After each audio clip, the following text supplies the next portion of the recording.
A Christmas card from Vermont shattered our holiday, revealing a family trip that left one daughter behind. Meet Bella, 60. A Maine widow, yearning for connection.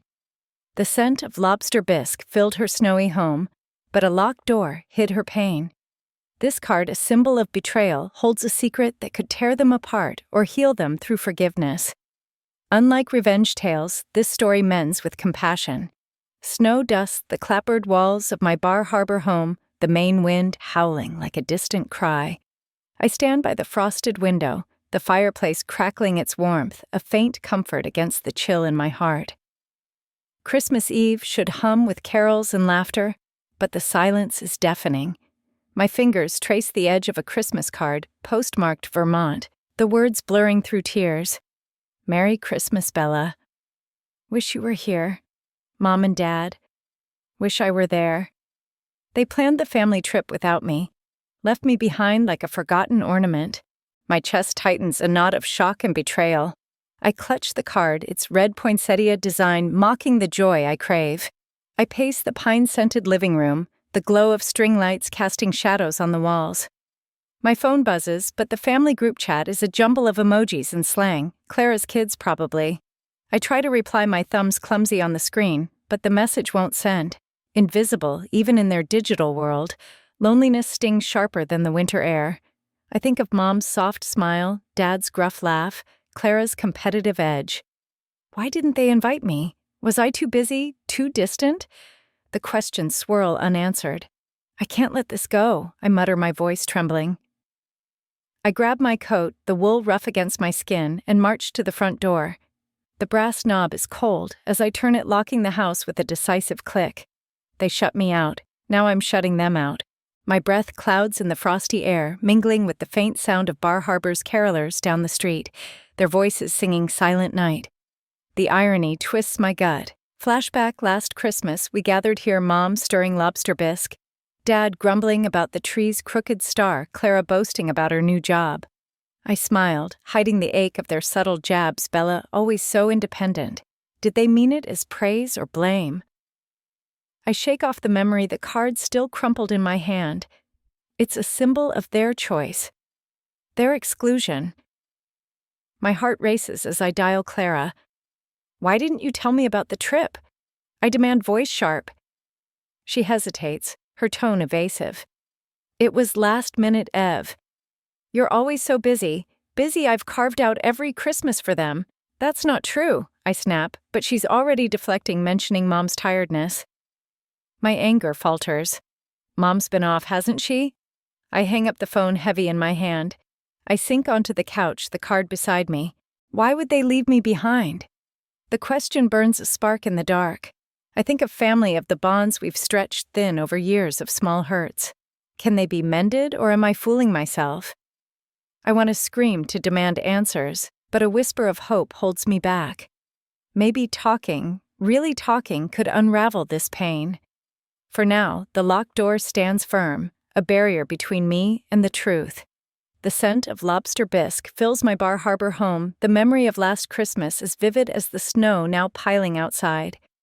I see it clearly, the dining room aglow with twinkling lights, the table set with Mom's old china, the spruce tree in the corner winking with ornaments.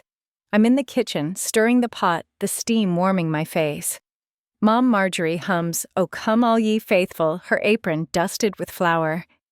Dad Harold fusses with the tree, muttering about its crooked star. Clara, my sister, swirls her wineglass, her laughter sharp as she brags about her promotion. The scene is warm, festive, but a quiet ache gnaws at me. Their words, their glances make me feel small. I set the table, the clink of plates steadying my nerves. Dinner's ready, I call, forcing a smile. Clara's eyes flick to me, then away. Bella, you're always so busy in that kitchen, she says, her tone teasing but edged. Busy, I've poured my heart into this night. Mom nods absently, slicing bread. You're so independent, dear. Independent. The word stings like I've chosen to stand apart. Dad grunts, scrolling his new smartphone, a gift from Clara. This thing's a nightmare, he grumbles, squinting at the screen. I catch him typing, then chuckling at a garbled text emojis gone wild. Harold, you're hopeless, Mom laughs, and we all chuckle, a brief thaw in the tension. We sit the lobster bisque steaming a Maine tradition that anchors us. I serve, hoping the meal binds us closer. "This is lovely," Bella Mom says, but her praise feels fleeting. Clara dives in, recounting her corner office, her voice drowning mine. "You should visit Ev, if you're not too tied up here." Her smile doesn't reach her eyes. I grip my spoon, the metal cool, and nod. Not good enough, that's what her words scream. I've never been enough for her spotlight. Dad's phone buzzes again, another botched text flashing, "Merry Xmas." "What's this nonsense?" he mutters, and Clara giggles, guiding his thumb. I watch silent, my smile a mask. Silent scene. The candles flicker, casting shadows on my face. I chew slowly, their chatter fading to a hum. Clara's boasts. Mom's gentle agreement. Dad's distracted grunts. They build a wall I can't climb. I'm here, but not seen, not truly. Loneliness creeps in, colder than the Maine wind rattling the windows. "Have I always been this invisible to them, Bella?" "You're quiet," Mom says, her eyes soft but distant. "Just savoring." I lie, my voice steady. Inside, I'm unraveling. I think of past Christmases when we'd sing carols, laugh over Dad's bad jokes. Were we closer then, or was I blind to the cracks? Clara's laugh cuts through sharp as she teases Dad's tech struggles. "You're a dinosaur, Dad." He huffs, but his grin betrays him. I want to join in to belong, but my words stick. I'm the outsider in my own home. The meal ends, dishes stacked, and I linger in the kitchen, scrubbing pots. Clara's voice drifts from the living room, planning next year's trip. Vermont, maybe, somewhere cozy. No one asks me. I dry my hands, the towel rough, and glance at the tree. Its lights blur through unshed tears. I chose compassion tonight, swallowing my hurt for harmony, but it's a fragile truce. Can we survive another Christmas like this? Snow falls thick outside my Bar Harbor home, blanketing the pines and muffling the world.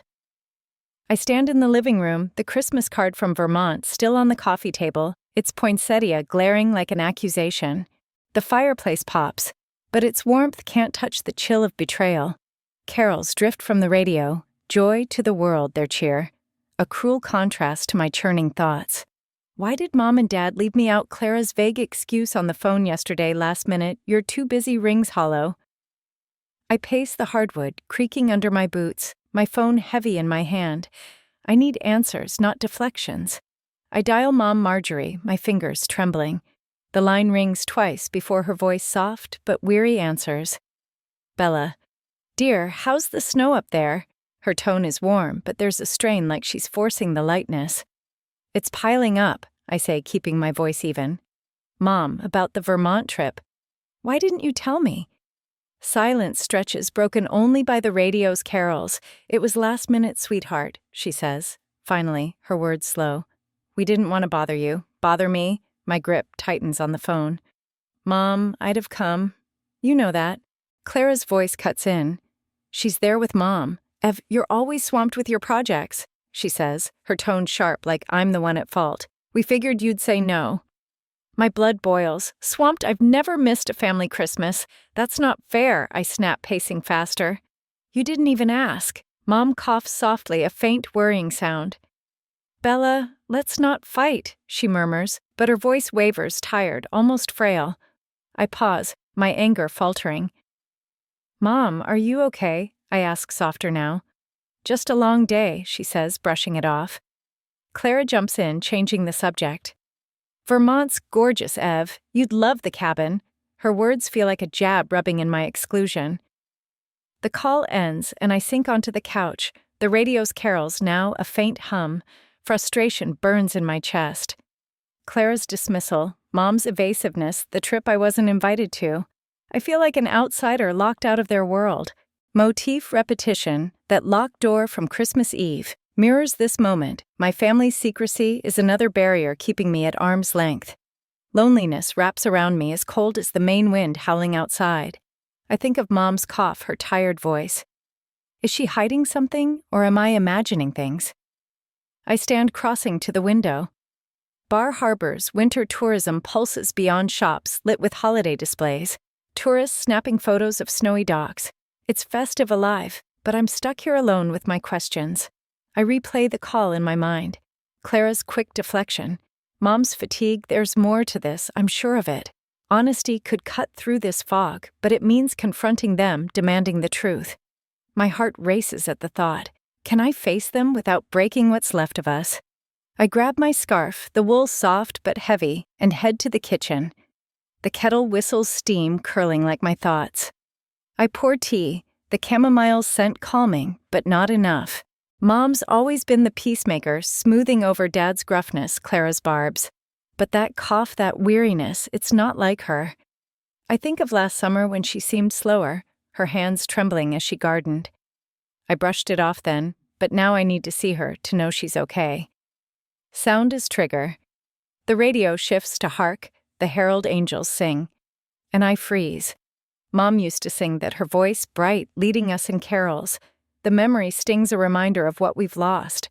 I'm not just fighting for a trip. I'm fighting for family, for the closeness we've let slip. I set the mug down, the ceramic clinking. Confrontation is my next step, driving to that hotel facing them all. But what if the truth hurts more than the silence? Snow swirls around my car as I drive through Bar Harbor's icy streets, the wipers thumping like my racing heart. The hotel looms ahead, its windows aglow with holiday lights, a cruel mimicry of the warmth I crave. Mom's weary voice from yesterday's call, just a long day, haunts me, but Clara's jab, "You're always swamped," cuts deeper. They're back from Vermont, and I'm done with their excuses. I park my boots crunching on the salted path and storm toward the lobby. The air smells of pine and sea salt, but it does nothing to calm the storm inside me. I'm here to confront Mom, Dad, and Clara, to demand why they left me out of the Christmas trip. The lobby is a festive spectacle. Guests sip cocoa, a massive tree sparkles, and a display of Maine lobster traps draped with tinsel screams. Coastal charm. But I'm blind to it. My eyes locked on Mom and Dad near the check-in desk, Clara beside them, scrolling her phone. Mom's face is pale, her scarf loose. Dad's shoulders slump, his coat unbuttoned. Clara looks up, her smile fading as I approach. "Bella," she says, startled. I don't stop my breath, sharp fists clenched. Emotional hook, my hands shake knuckles white as I face the family that shut me out. "Why didn't you invite me?" I demand, my voice loud enough to turn heads. Mom flinches, her eyes wide. "Bella, dear, not here," she whispers, glancing at the guests. Dad steps forward, his brows furrowed. "What's this about Ev?" he growls, but there's a flicker of guilt in his eyes. "The Vermont trip." I snap my throat tight. "You planned it without me, sent that card like a slap. Why?" Clara rolls her eyes. "Don't be dramatic. It was spontaneous. Her dismissal ignites me." "Spontaneous," I nearly shout. "You lied, said I was too busy. I've never missed a Christmas." The lobby quiets eyes on us. Mom reaches for my arm, her touch frail.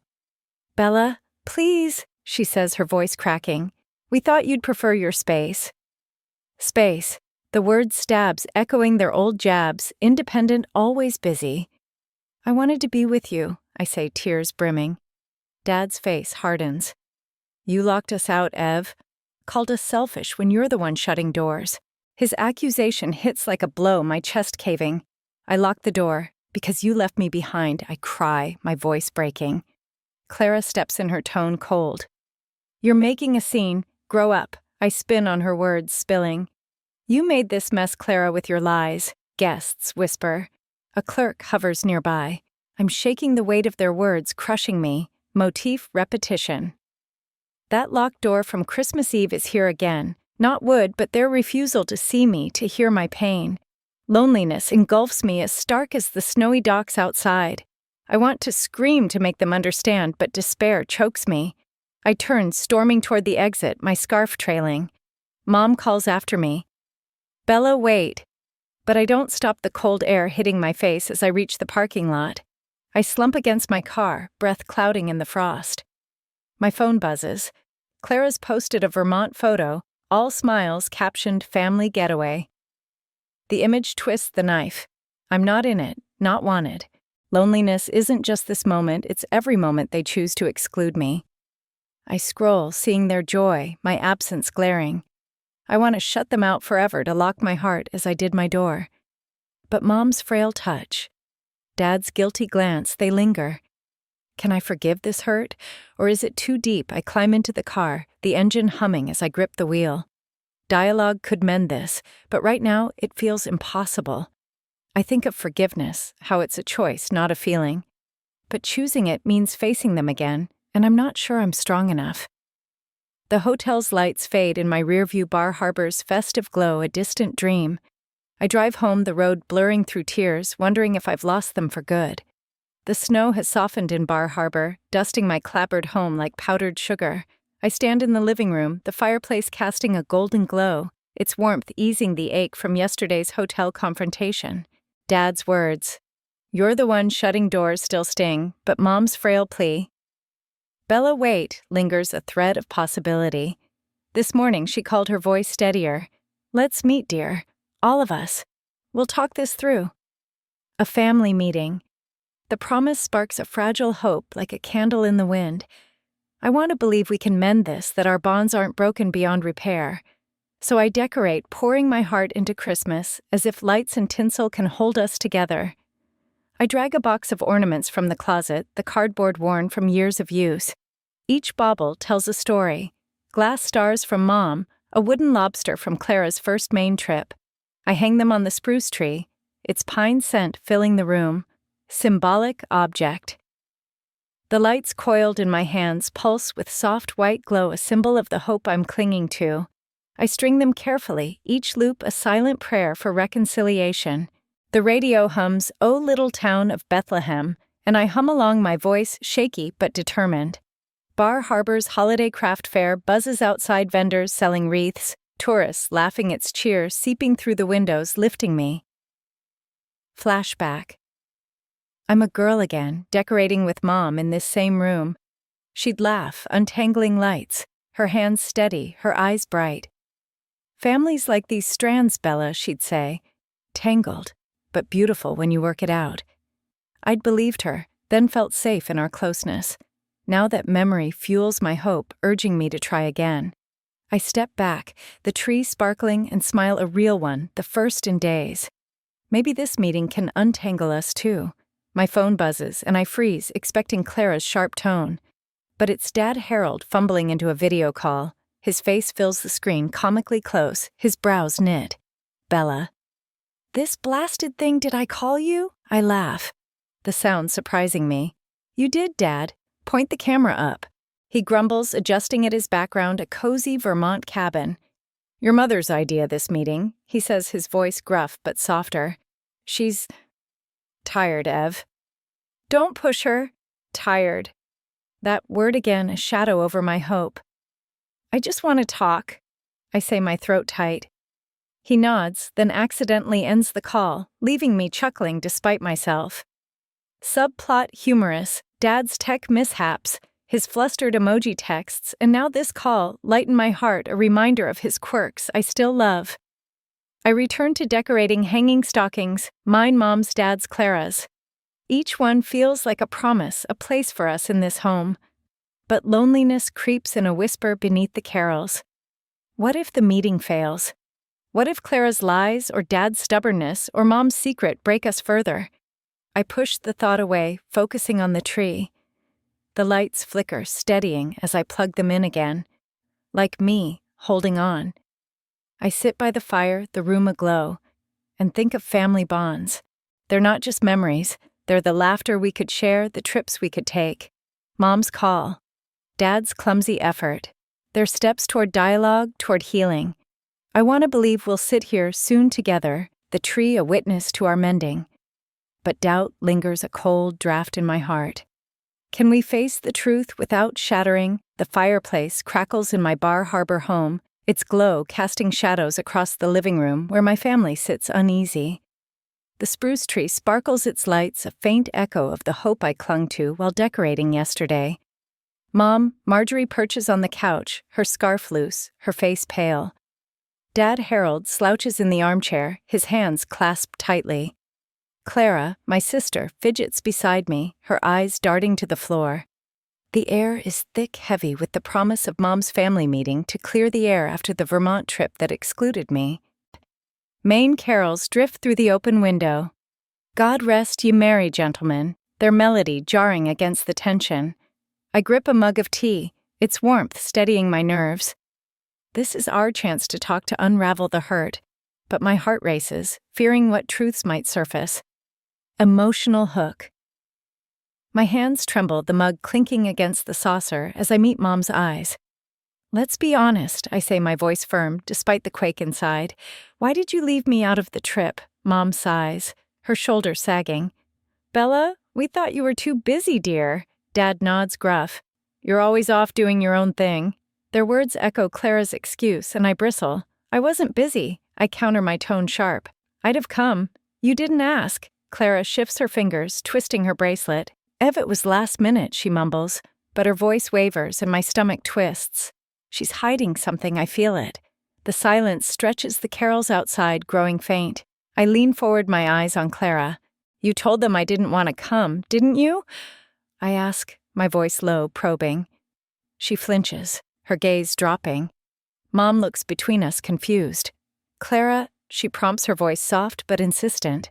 Clara's breath catches, and then like a dam breaking, she speaks, her words tumbling out. I told them you said no, Ev. I'm sorry. Let her reveal. She pulls a folded note from her purse, its edges worn, and hands it to me. My fingers shake as I open it, a scribbled message from last year, my handwriting, Clara. I'm slammed this week, maybe next time. She'd kept it, twisted it. You used this, I whisper, stunned. To make them think I didn't care. Clara's eyes fill with tears, her voice breaking. I was jealous, Ev. You're always Mom and Dad's favorite, the one they talk about.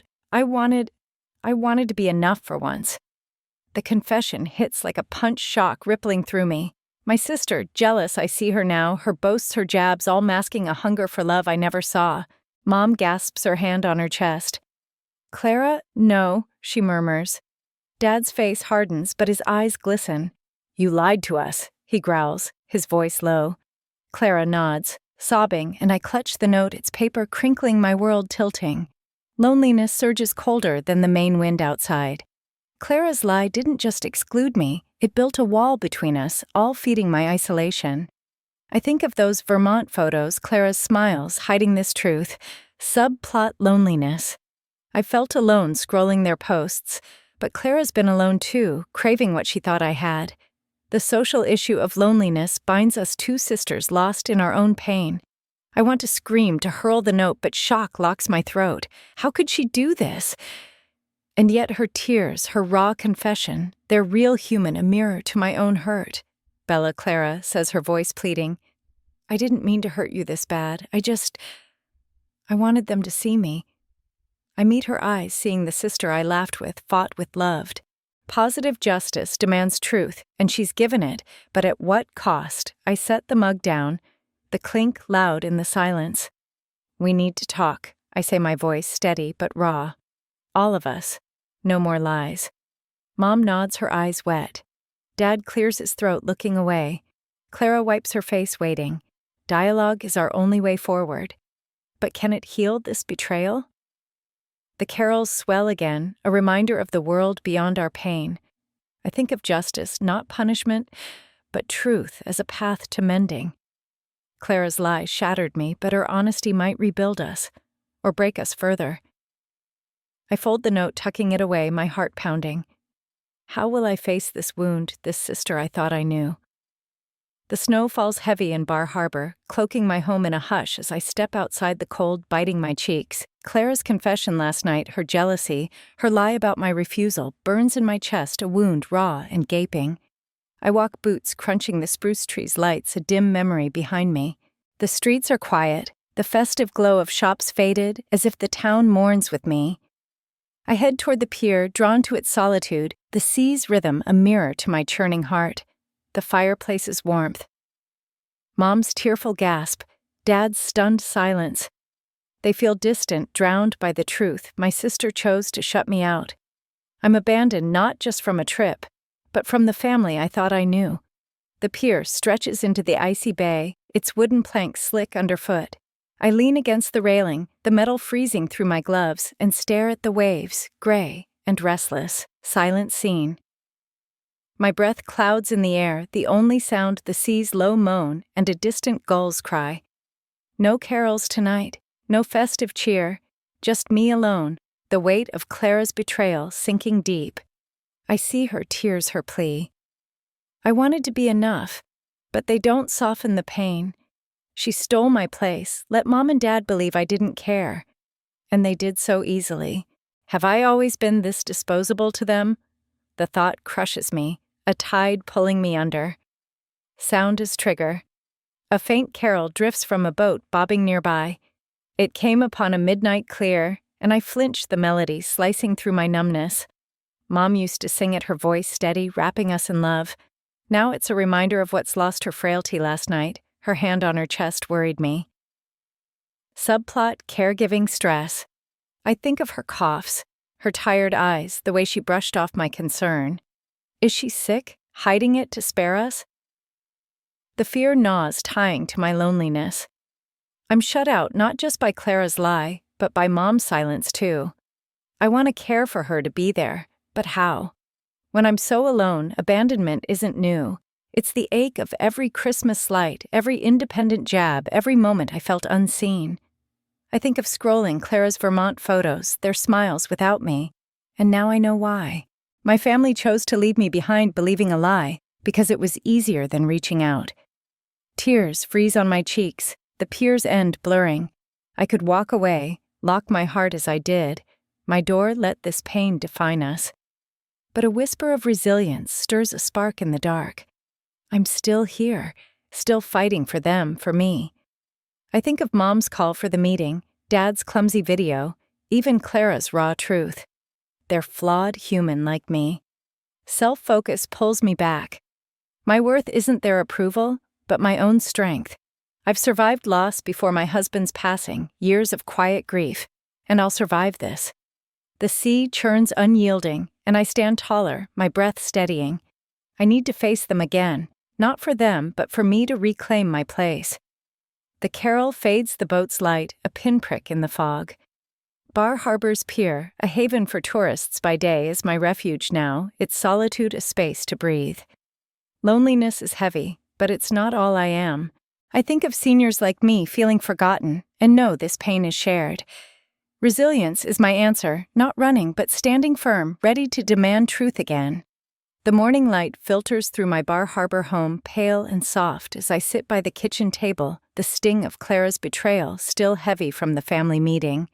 The pier's solitude last night gave me resilience, a spark to keep going, but Mom's frailty, her pale face, that trembling hand nags at me. I sip coffee, the mug's warmth, a small comfort. The spruce tree in the living room, glowing faintly, its Christmas lights, a reminder of hope I'm struggling to hold. The town outside hums with Maine's winter rhythm carolers, practicing the distant clatter of lobster boats. But inside my mind drifts to the past, seeking answers in memories I've buried. Flashback: I'm 16, lanky, and 17, in the same house, the summer air thick with salt and roses. Mom's garden blooms wild, her hands deft as she weeds, her laughter bright. I'm on the porch sketching when I overhear Dad and Clara inside, their voices low through the screen door. Clara's got spirit, Dad says, chuckling. She'll go far, that girl. My pencil stops the words a jab. Clara, 2 years younger, always shining brighter. Mom joins in, her voice warm. She's fearless, Harold, fearless. Not me quiet, bookish Bella. I misheard surely, but the ache settles a seed of doubt I'm not enough for them. I slip away my sketchbook, abandon the sting of their praise for Clara, shaping years of distance I never questioned. Back in the present, I set the mug down, the ceramic clinking guilt washing over me. That moment, a teenager's misunderstanding built a wall I carried into adulthood, assuming they favored Clara. Was I wrong all along? The thought unsettles me, regret pooling like the coffee dregs in my cup. I stand drawn to Mom's guest room, where she left her bag during the meeting. I shouldn't pry, but her coughs, her tired eyes, they're more than fatigue. I need to know she's okay. The room smells of her lavender perfume, her scarf draped over the chair. On the nightstand, a small orange bottle catches my eye. Symbolic object, a prescription bottle half hidden under a book. My fingers tremble as I pick it up, the label, Stark Marjorie Brooks Lisinopril for hypertension. Hypertension, My heart races, high blood pressure, serious if untreated. Why didn't she tell me? Subplot caregiving stress. The bottle's date is recent, but I recall her trembling hands last summer, her slower steps. She's been hiding this, shielding us from worry while I've been lost in my own pain. Loneliness ties us. Her silence isolates her, just as Clara's lie isolated me. I want to care for her to ease this burden, but her secrecy feels like another locked door. I sink onto the bed, the bottle in my hand, the label's fine print blurring. Compassion surges for Mom, carrying this alone for my younger self, misreading love as preference. I think of Dad's gruff concern, Clara's raw confession. We've all misread each other, built walls of silence and lies. Understanding Mom's choice to protect me softens my regret, but it deepens my fear. Is her heart okay, or is this more serious? The bottle is a symbol of her quiet strength, her sacrifice, and I clutch it, my throat tight. The radio hums White Christmas, a nod to Maine's summer dreams of winter when tourists flock for lobster festivals. Those days feel far off my focus on Mom's health, our family's fractures. I think of seniors hiding pain to spare loved ones, a shared struggle I now see in Mom. Compassion means seeing her fear, not just mine, and offering love without judgment. I need to talk to her to understand why she's hiding this, to show I'm here. I place the bottle back, but the weight stays with me. Clara's lie, my old misunderstanding now, Mom's secret. Each truth pulls us closer yet further apart. Can I reach her with words, with care, or will her silence keep us adrift? The meeting showed dialogue's power. I'll use it again gently to uncover her truth. The firelight dances in my Bar Harbor living room, warming the air as I face Mom Marjorie across the coffee table. The spruce tree's lights twinkle a soft glow against the snow piling outside, but my focus is on the prescription bottle in my hand, its label, Lisinopril for hypertension, a secret I found this morning. Clara's betrayal, my teenage misunderstanding, all led to this moment. I need to know why Mom hid her illness. She sits on the couch, her scarf loose, her hands folded, pale and trembling. The Maine winter hearth crackles, a cultural anchor in this coastal home, but its comfort feels fragile against the weight of what's coming. Clara and Dad Harold are upstairs giving us space after the meeting's raw truths. The silence hums heavy with unspoken fears, emotional hook. My heart pounds, the bottle cool in my palm as I meet Mom's eyes. Their hazel depths weary but kind. Mom, I say, my voice soft, why didn't you tell me about this? I hold up the bottle, its orange plastic stark in the firelight. Her breath catches a small, sharp sound, and her hands tighten in her lap. Bella, where did you find that? She asks, her tone steady but strained. Your room, I admit, guilt flickering. I was worried your coughs, how tired you've been. Why keep this from me? The question hangs a plea for truth after Clara's lie tore us apart. Mom looks away, her gaze on the hearth flames, reflecting in her eyes. I didn't want to burden you, she says finally, her voice barely above a whisper. You've got your life, your strength. I thought I could handle it. Handle it, the words jolt me. Empathy swelling for her quiet sacrifice. Plot twist. It's not just hypertension, she continues, her voice breaking. It's my heart, Bella, a condition manageable but serious. The Vermont trip. I planned it to spare you worry, to make memories with Clara and your father in case. She trails off, tears glistening, and I'm stunned, the bottle slipping to the table. Her heart. The trip was her way to protect me, to shield me from this fear, motif, repetition, that locked door, my act. On Christmas Eve, their secrecy reappears in Mom's silence. A barrier built from love, not rejection. Loneliness binds us.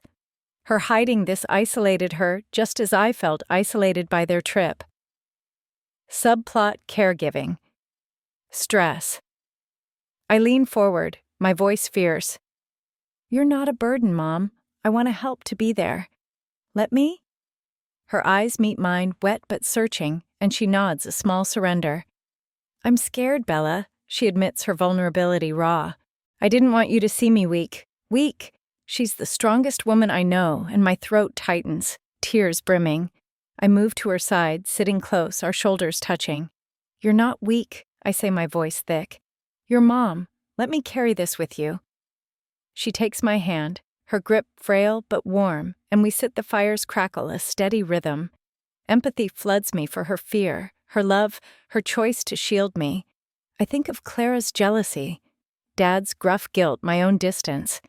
We've all hidden truths hurting each other in the name of protection. Forgiveness isn't just for them, it's for me to let go of the pain and see their love beneath it. The carols outside winter's glow. A Maine favorite fade, but the hearth's glow holds us. I think of seniors like Mom carrying silent burdens and vow to be her strength to listen to care for her. Her illness changes everything, but it's a chance to rebuild, to show love through action. We'll face this together, I promise. My voice steady. She smiles, faint but real, and I feel her unshaken spirit, her resilience. But can I forgive them all, Mom, for her silence, Clara for her lie, Dad for his distance, and find a way forward? The fire in my Bar Harbor living room roars its heat, wrapping the air as I face my family, Mom, Dad. Clara gathered around the spruce tree, its Christmas lights casting a fragile glow. Mom's heart condition revealed. Yesterday sits heavy in my chest, her scarf loose, her eyes weary, but resolute. Clara's betrayal. Dad's accusations, my own buried hurts, they've led to this moment.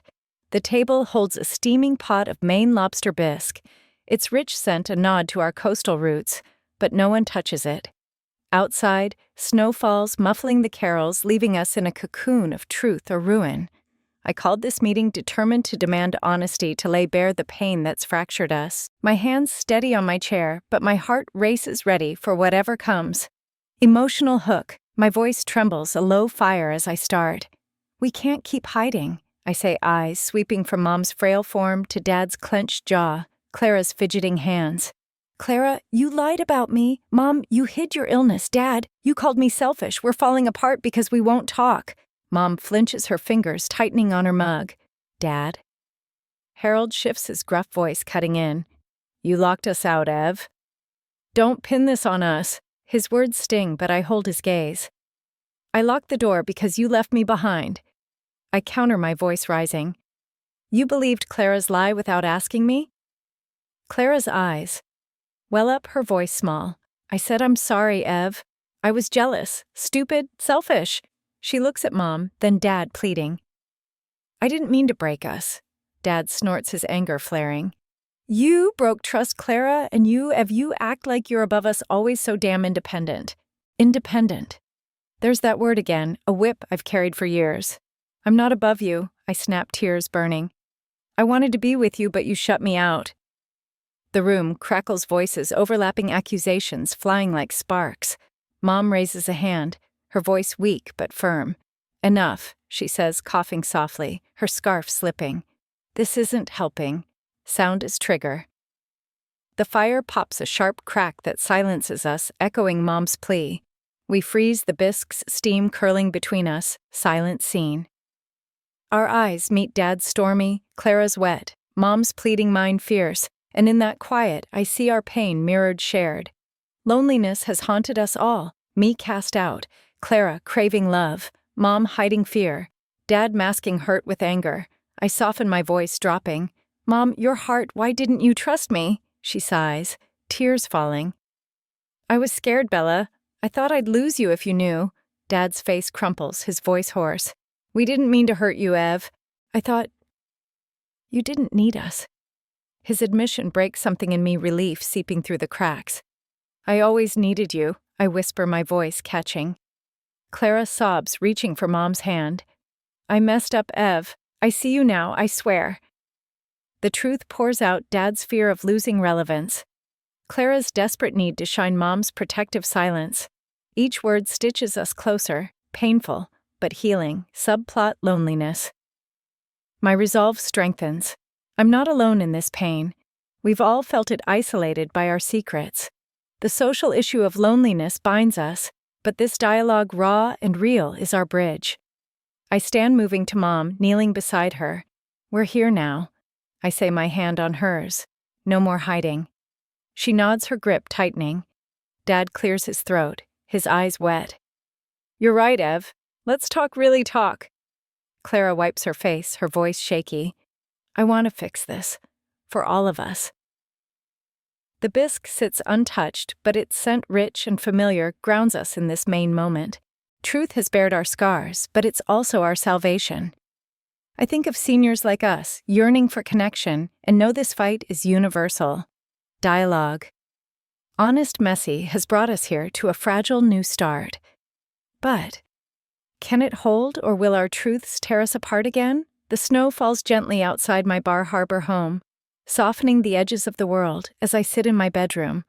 The spruce trees glow, filtering through the doorway. Last night's confrontation, Mom's heart condition, Clara's remorse, Dad's raw admission left us raw but closer truths laid bare like driftwood on a Maine shore. The fire's warmth lingers in my memory, as does the lobster bisque's scent, but a new weight settles in my chest. I've demanded honesty, pointed fingers, yet a quiet truth nudges me. Have I been blameless? The Christmas market hums outside vendors selling wreaths, kids laughing, a festive pulse that contrasts my introspection. I need to face my own role in our distance to mend what I've helped break. Flashback. I'm in my 30s, newly widowed, standing in this same room, packing for a solo trip. Mom called then, her voice warm, inviting me to a family weekend. I'm fine, Mom, I said, my tone clipped, grief masking as strength. I need space. I see her face now, hurt flickering, but I pushed away, choosing independence over connection. That choice echoed through years, declining dinners, short calls, building a wall I called self-reliance. I thought it protected me, but it pushed them away, feeding their belief I didn't need them. Regret stings sharp as the winter air. I stand crossing to my dresser, where a faded photo rests. Symbolic object me. Mom, Dad, Clara, laughing on a Maine beach sand between our toes. My fingers trace their smiles, unacknowledged sacrifice hitting hard. I've given so much hosting Christmases, caring for Mom's secret, but my distance, my independence cost them too. They reached out, and I pulled back, leaving them to fill the silence with assumptions with Clara's lie. Loneliness wasn't just their doing. I built it too, brick by brick. My phone buzzes, and I smile. Dad Harold, finally mastering emojis, sends a heart and a tree. See you soon, Ev subplot, humorous. His tech triumph after weeks of garbled texts lightens my heart. A sign he's trying like me. I reply with a star, feeling connected, but the photo pulls me back. I need to apologize to own my part in our rift. Self-focus isn't pride, it's seeing my flaws, choosing growth. I think of seniors like me carrying regrets, and know this step is universal, admitting fault to heal family. I gather them in the living room, the fire, low, the market's carols, deck, the halls, drifting through the window. I need to say something. I start, my voice steady, the photo in my hand. Mom's eyes soften, Clara's widen, Dad's brows lift. I've blamed you, Clara's lie. Mom's secret, Dad's words. But I've hurt you too. I pulled away, kept my distance. Made you think I didn't need you. I'm sorry. My voice cracks, tears falling. I always needed you, and I'm here now. Clara sobs, reaching for me. Ev, we're all messy, she says, her voice thick. Mom takes my hand, her grip frail but firm. You're enough, Bella, she whispers. Dad nods, his eyes wet. We're family, Ev, always. The photo trembles in my hand, a symbol of what we've been, what we can be. Plot twist. My distance, not just their actions, widened our gap, a truth that humbles me but empowers me to change. I set the photo on the mantel, a promise to stay close. Dialogue. Apology has shifted us, but can it last? I think of our shared loneliness, how my silence fed it, and vow to be open to rebuild. The firelight bathes my Bar Harbor living room, its glow dancing across the spruce tree, now heavy with ornaments that tell our story. Mom's glass stars, Clara's wooden lobster, Dad's crooked angel.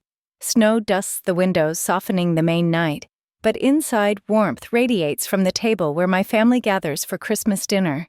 Mom Marjorie sits beside me, her scarf neat, her smile fragile but bright despite her heart condition.